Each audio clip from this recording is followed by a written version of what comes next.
Kita lihat contohnya, konfigurasi awalnya ada input berupa string A, B, B, A. Bagaimanakah proses perjalanannya? Dari state awal Q0,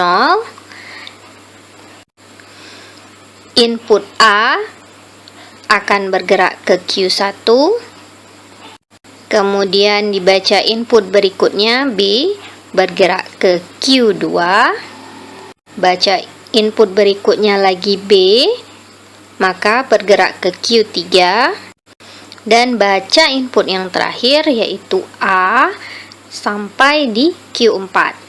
Nah, karena state yang paling terakhir sesudah input berhasil dibaca semuanya dan sampai pada state penerima, maka input tersebut diterima. Jadi state yang paling terakhirlah yang akan menentukan hasil output.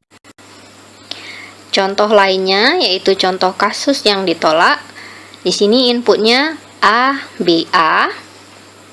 Kita bergerak dari state awal Q0 ke baca input A, maka bergerak ke Q1, kemudian membaca input B, bergerak ke Q2, kemudian membaca input A dan akan bergerak ke Q5. Nah, karena Q5 ini state yang akhir namun bukan state penerima, maka input A, B, A kita tolak. Ataupun contoh kasus penolakan yang lain yaitu input stringnya ini adalah string kosong, maknanya tidak ada input.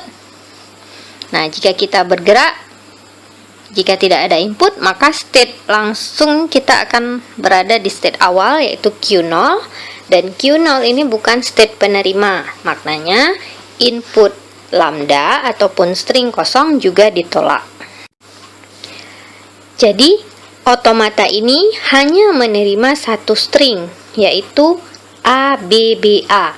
Maka bahasa yang diterima oleh otomata ini dilambangkan sebagai L sama dengan himpunan A, B, B, A.